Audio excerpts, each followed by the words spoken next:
ikaw yung nagpo-post, ikaw yung nag-share, nagma-my day, kumbaga. Tas mayroon taong react ng react. Pero ayaw ka naman i-message. Kasi anytime soon, paparating na ang eto ba ang pag-uusap.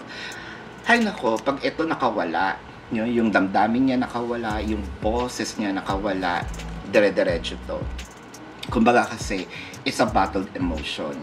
Matagal niya nang kinikimkim. At nakikita ko matagal ka na rin nagkikimkim. No? Isang mahabang usapan ito.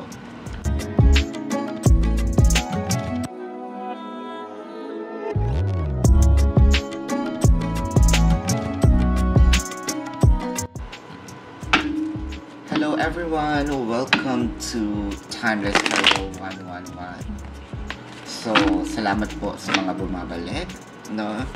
Sa mga bago po, don't forget to click the subscribe button, smash the like button, comment po below kung kayo'y nakaka-resonate, at kung gusto niyo pong sumali sa aming live sessions, dun po yun sa kabilang channel.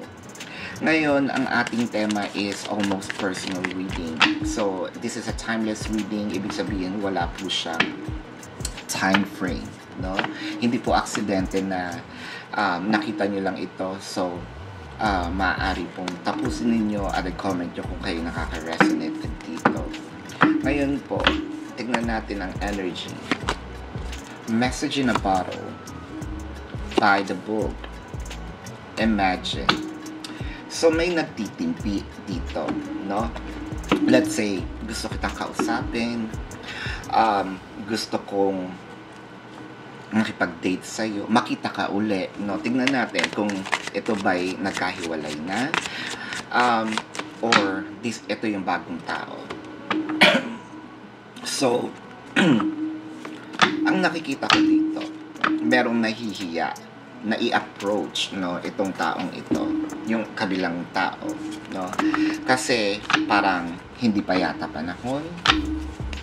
Pero deep inside my mind, no, sa isip-isip ko, bakit hindi kaya yung isip niya naglalaro na dun sa future. So ibig sabihin, advance na masyado mag-isip, no, ang nangyayari sa isip ng isang tao bago pa makipag-usap.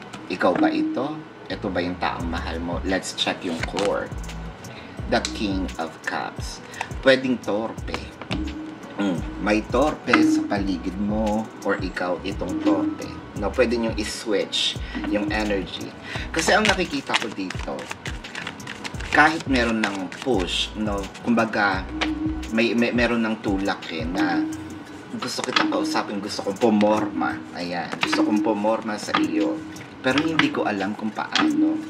So, first time manliligaw ito or first time ito magsasabi ng totoo. Ayan. Ako, nakaka-excite naman ito. With the Devil card and the Lovers. So, ang nakikita ko dito, matagal na itong taong merong pagtingin sa inyo. Ibig sabihin, matagal na kayong sinusubaybayan. Naku, para kayo nasa surveillance, nasa CCTV. So, maya't maya, tinitingnan ang inyong social media, no? So, baka meron sa inyong nanonood palagi na napapansin niya, sandali, nood ng aking story, react ng react. Ayan. Hindi naman ako mini-message, ni hindi nga ako kinakausap, no?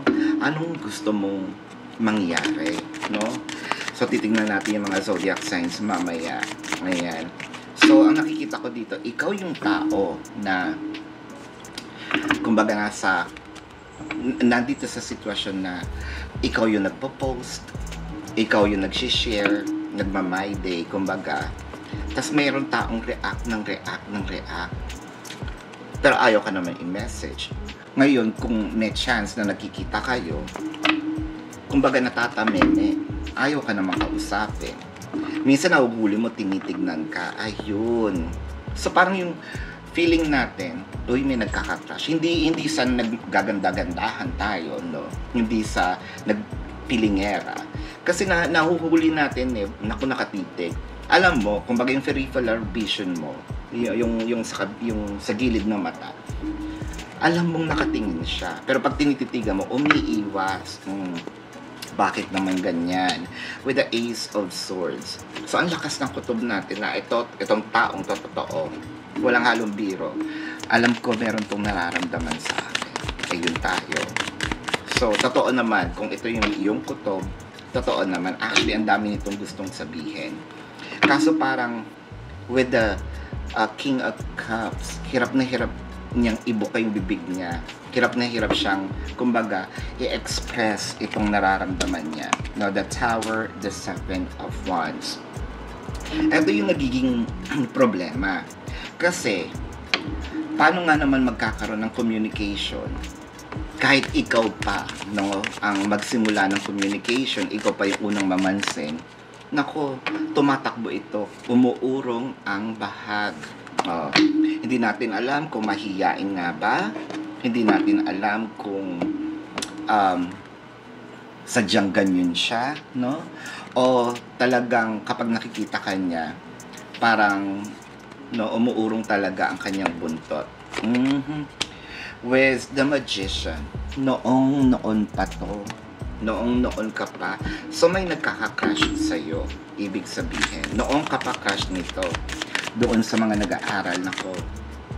For sure, meron na kayong nababalitaan, uy, crush ka ni ganito. Napaka-torpe naman yan, no? The Magician is clarified by the Magician kasi crush mo din. Ayun. Kasi, nung una, sabihin natin, hindi ka naniniwala sa mga sinasabi sa'yo.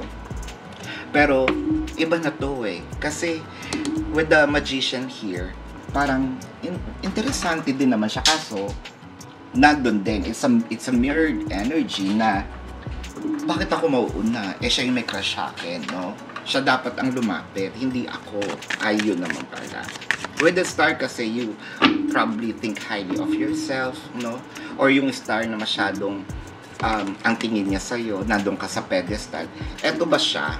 Tas, eto ka, eto siya. So parang, pakiramdam niya, mababasted din ako, bakit pa ako lalapit? So ayun, nag-preempt, pinangunahan. O di wow, diba? Nakaka-wow.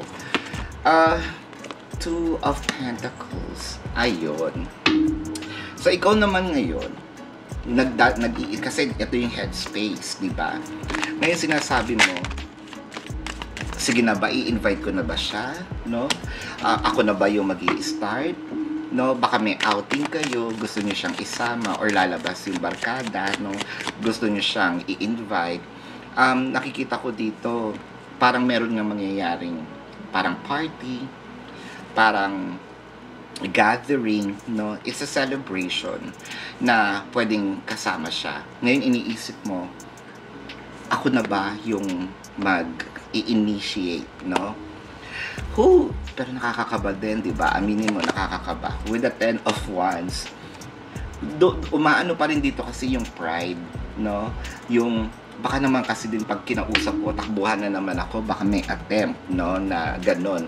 Lumapit kayo, kumbaga na starstruck. Na starstruck siya at hindi nakapag salita. Huwag naman natin sabihin na ihe, no, ang lala naman nun. Pero pag nakikita ka niya, yung kilig niya, ayan, parang naiihi. With the 2 of Wands, eto na. Kasi anytime soon, paparating na ang eto ba ang pag-uusap. Hay nako, pag eto nakawala, yung damdamin niya nakawala, yung boses niya nakawala, dire-diretso to. Kumbaga kasi, it's a bottled emotion. Yung message in a bottle, yung mga gusto niya sabihin, meron ba ditong biglang magtatapat kapag nalasing? Ayan. Yung iba naman sa inyo, pwede nating sabihin dito na drunk message, drunk text. Nako, dun sa may mga ex, eto na. Baka mamaya, ang ex nyo mag-message sa inyo, tapos kasi lasing, ganyan. Nako, nakikita ko to with the Emperor kasi, and the Judgment. So, gagamitin niya itong excuse. Sabihin natin totoong lasing siya. Sabihin natin gagawin niyang excuse. Dala lang yan ng alak, no? Kumbaga kinabukasan, well, nasabi ko, pero with the help of the spirits, probably, no, yung alak nga. Yung iba naman sa inyo is parang one time lang sasabihin tapos hindi na uli, no? Kumbaga one time magpaparamdam. Ito lahat ng, kumbaga para siyang bomba. Ito yung gusto kong sabihin sa'yo. And then mahihiya na naman. Ayan. So chances are, meron talagang pag-uusap na mangyayari, meron pag-amin, no? Meron talagang kumbaga pagtatapat ng kanyang nararamdaman. Ayan, with the Chariot, Four of Pentacles, and the Moon card. So eto na nga, paulit-ulit tayo. Alam ko, you know, kasi ang sinasabi ng card, matagal niya nang kinikimkim. At nakikita ko matagal ka na rin nagkikimkim, no? Isang mahabang usapan ito. Parang aabutin ito ng magdamag.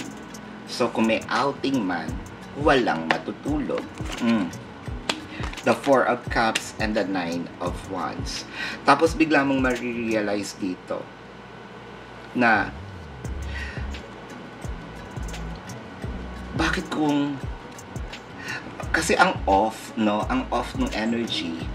Kasi bigla siya mag-o-offer. Tapos makikita mo siya na hindi ka papansinin.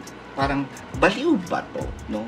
May sira ba ulo nito? Kasi nakipag-usap, nagtapat sa akin. Tapos hindi, yung iba kinakausap ako, hindi.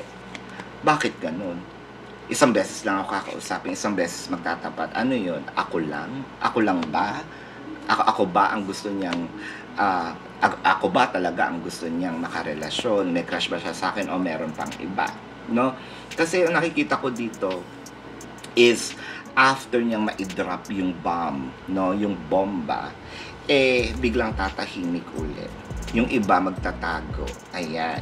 So tignan natin ang mga zodiac signs ng taong ito. Again, pwedeng ikaw yung may zodiac signs na ganito o yung taong ito, no?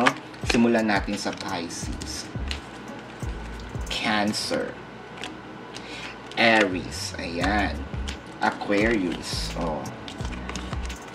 may konting Leo, no? Capricorn and Gemini.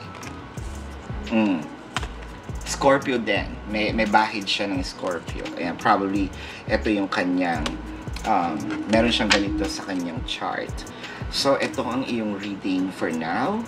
Maraming salamat. By the way, gumawa po ako ng video for buong April. Check nyo po yun. At meron din po akong video for April 1st to 7 and 8 to 6 to 14, no? So again, maraming salamat po sa mga bumabalik. Sa mga bago po, don't forget to click the subscribe button, smash the like button, comment down below. And kung gusto niyo sumali sa ating live session, sa kabilang channel po yun, Babaylan TV. Maraming salamat. Love and light. Namaste. See you po sa susunod na reading. Paalam.